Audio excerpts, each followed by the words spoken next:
আজ রাতে আমার স্বামীকে শেষ করে দিতে হবে। বাবু, তুমি কি তৈরি আছো? হ্যাঁ, আমি সব প্রস্তুতি নিয়ে রেখেছি। তুমি কি একা পারবে?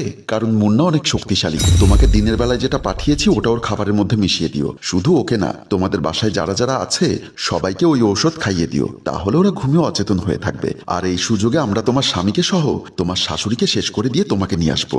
যদি ঘুমের মধ্যে ওদেরকে মেরে আমাকে নিয়ে যাও তাহলে কিন্তু পুলিশ আমাকে সন্দেহ করবে। তোমাদের যা করতে হবে এটাকে ডাকাতের নাটক সাজাতে হবে। আমাকে নিয়ে যাওয়া যাবে না। আমাকেও সুরের কয়েকটা ঘা দিয়ে ফেলে যেতে হবে। তাহলে পরদিন সকালে যখন পুলিশ আসবে তখন আমি বলবো রাতে ডাকাত পড়েছিল, আমাদের সবাইকে মেরে ডাকাতি করে নিয়ে গেছে। তাহলে আমি তোমাকে পাবো কিভাবে? আরে বাবা, আমার শাশুড়ি আর মুন্না যদি পৃথিবী ছেড়ে চলে যায় তাহলে তো আমি মুক্ত হয়ে যাব। তারপর কয়েক মাস পর আমি সময় সুযোগ বুঝে তোমার হয়ে যাব। আচ্ছা, সেটা ঠিক আছে। তাহলে আমরা এখন কিভাবে কাজটা করব বলো? শোনো, আমি আমাদের ছাদের তলা খুলে রেখেছি। তোমরা সোজা বিল্ডিং এ উঠে ছাদে চলে যাবে। তারপর রাত গভীর হলে ওরা যখন খাওয়া দাওয়া করে ঘুমিয়ে যাবে তখন আমি গিয়ে তোমাদের নিয়ে আসবো। এমন সময় দেখলাম মুন্না রুমের দিকে আসছে। তাই আমি তাড়াহুড়ো করে বাবুকে বললাম, বাবু এখন রাখি, মুন্না আসছে বলে মোবাইলের লাইনটা কেটে দিয়ে মোবাইলটা বালিশের নিচে ঢুকিয়ে রাখলাম। মুন্না রুমে এসে বলল, কার সাথে কথা বলছিলে? আমি চমকে উঠলাম। মুন্না কি আমার আর বাবুর কথোপকথন শুনে ফেলেছে? তাই ভয়ে ভয়ে বললাম, কারোর সাথে না, বাবা ফোন করেছিল। বাবার নাকি শরীরটা ভালো নেই, তাই বাবার সাথে কথা বলছিলাম। মুন্না মনে হয় আমার কথা বিশ্বাস করেছে, তাই বলল, ও আচ্ছা, কাল অথবা পরশু গিয়ে তুমি না হয় বাবাকে দেখে এসো। আচ্ছা, সেটা পরে দেখা যাবে। রাত তো অনেক হলো, তোমরা কি খেতে বসবে? হ্যাঁ, তুমি গিয়ে খাবারের ব্যবস্থা করো, আমি ফ্রেশ হয়ে আসছি। বলেই মুন্না বাথরুমে ঢুকে গেল। আমি খাবার রেডি করার জন্য রান্নাঘরের দিকে চলে গেলাম। রান্নাঘরে যাওয়ার সময় ড্রয়িং রুমে দেখলাম আমার শাশুড়ি নামাজ পড়ছে। আমি মনে মনে ভাবলাম, আজ রাতেই তো মারা যাবে। যাক, যাওয়ার আগে অন্তত নামাজটা আদায় করে যাক। ওনাকে নামাজ পড়তে দেখে আমি আর কোনো কথা না বলে রান্নাঘরের দিকে চলে গেলাম। রান্নাঘরে এসে খাবারগুলো রেডি করছিলাম। মনের ভেতর একটা ভয় কাজ করছে। কাজটাকে ঠিক মতো করতে পারবো নাকি আবার ধরা পড়ে যাব? ধরা পড়ার কোনো চান্স নেই, কারণ আমি খাবারের আগে ওষুধগুলো মিশিয়ে দিব, যা খেয়ে মা ছেলে অজ্ঞান হয়ে যাবে। তারপর ডাকাতির নাটক সাজিয়ে ওদেরকে শেষ করে দিব। ইদানিং মুন্নাকে আমার বিন্দু পরিমাণ ভালো লাগে না। আমি অবশ্য মুন্নাকে কোনো কালই এই মন থেকে স্বামী হিসাবে মেনে নিতে পারিনি, কারণ আমার সাথে সম্পর্ক ছিল বাবুর। একদিন আমি বাবুর সাথে দেখা করার জন্য ইস্টি রেস্টুরেন্টে গিয়েছিলাম। সেখানে আমি আর বাবু দুজনে বসে নাস্তা করতে করতে প্রেমালাপ করছিলাম। এমন সময় সেখানে স্কুল থেকে টিফিন করতে আসে আমাদের পাশের ফ্ল্যাটের মোর্শেদ চাচার মেয়ে রোশনি ও তার বান্ধবী রেশমি। আমি রোশনিকে দেখে ভয় পেয়ে যাই। ওরা আমাকে আর বাবুকে একসাথে দেখে ফেলে। রোশনি আমাকে দেখে বলে, আপু, উনি কি দুলাভাই নাকি? আমি কাঁপা কাঁপা গলায় বললাম, এখনো হয়নি, তবে ভবিষ্যতে হবে। এসো তোমাদের পরিচয় করিয়ে দিই। বাবু, ওর নাম হচ্ছে রোশনি, আমাদের সামনের ফ্ল্যাটে থাকে। বাবু বলল, হাই। রোশনি বলল, হ্যালো, কেমন আছেন? ভালো আছি, আপনারা বসুন, আমি নাস্তার অর্ডার দিচ্ছি। সমস্যা নেই দুলাভাই, আমরা দুই বান্ধবী প্রতিদিন টিফিন টাইমে স্কুল থেকে এই রেস্টুরেন্টে এসে নাস্তা করি। ও হচ্ছে আমার ক্লাসমেট রোশনি। তারপর ওরা দুজন আমাদের পাশাপাশি বসলো। সেদিন আমি যখন বাবুর সাথে দেখা করতে বাসায় ফিরি তখন দেখলাম বাবা ড্রয়িং রুমে পায়চারি করছে। আমাকে ঢুকতে দেখে বাবা চিৎকার দিয়ে বলল, কোথায় গিয়েছিলি? বাবা, আমি আমার বান্ধবী ফাহিমের সাথে দেখা করতে গিয়েছিলাম। মিথ্যা বলার আর জায়গা পাস না? না, জন্মদাতা বাপের সাথে মিথ্যা কথা বলতে তোর জিওবা কেঁপে উঠলো না? তুই কোন লাফাঙ্গার সাথে রেস্টুরেন্টে দেখা করতে গিয়েছিলি? আমি বুঝতে পেরেছিলাম রোশনি হয়তো বাসায় এসে বাবাকে সব কথা বলে দিয়েছে। বাবা আবারও হুঙ্কার দিয়ে বলে উঠল, তোর আজ থেকে বাইরে যাওয়া বন্ধ।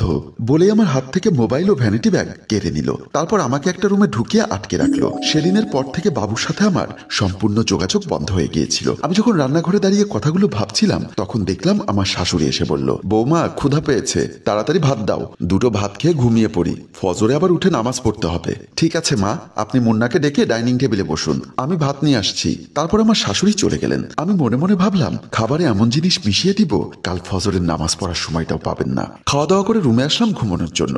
তখনও মুন্নাকে দেখলাম বসে বসে মোবাইল টিপছে। আমি তার পাশে এসে শুয়ে পড়লাম। মুন্না বলল, এত তাড়াতাড়ি ঘুমিয়ে পড়েছো যে? ভালো লাগছে না, তাই ঘুমিয়ে পড়ছি। বলেই তার সাথে কথা আর বাড়ালাম না, আমি শুয়ে পড়লাম। এমনিতেই মুন্নার সাথে কথা বলতে আমার ভালো লাগে না। আমি অপেক্ষা করতে লাগলাম মুন্না কখন ঘুমের ঘরে ঢলে পড়ে। আমি এক পাশ হয়ে ঘুমের ভান করে শুয়ে রইলাম। দেখলাম মুন্না কিছুক্ষণ মোবাইল টিপাটিপি করে আমার পাশে শুয়ে পড়েছে।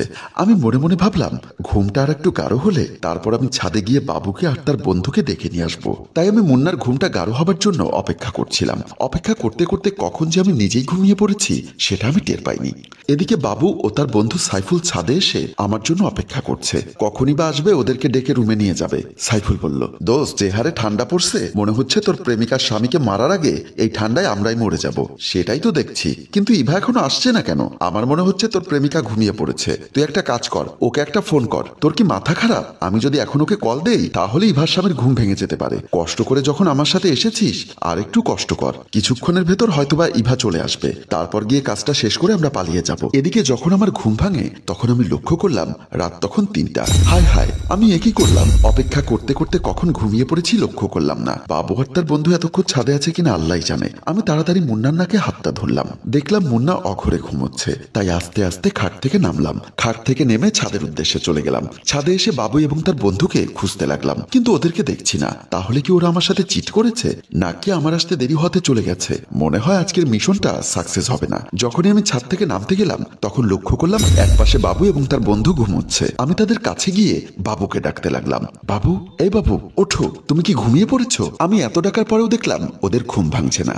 আমি বাবুকে জোরে জোরে ডাকতে লাগলাম। ঠান্ডায় দুজনের শরীর সাপের মতো হয়ে গেছে। বাবু, এ বাবু, ওঠো। এমন সময় পেছন থেকে কে যেন বলে উঠলো, ওরা এত তাড়াতাড়ি ঘুম থেকে উঠবে না। কথাটা শুনে আমি চমকে উঠি। ঘাড় ঘুরিয়ে দেখি মুন্না। মুন্নাকে দেখে আমি চমকে উঠি। এ কি, তুমি? হ্যাঁ আমি, যাকে মারার জন্য তুমি এদেরকে এনেছো। ওদেরকে আমি তোমার ওষুধ মেশানো খাবার খাইয়ে ঘুম পাড়িয়ে রেখেছি। মুন্নার মুখে কথাটা শুনে আমি আরো বেশি অবাক হলাম আর ভয়ে কাঁপতে লাগলাম। আমাকে ভয় কাঁপতে দেখে মুন্না বলল, ভাবছো তোমাদের এই পরিকল্পনা আমি জানলাম কিভাবে?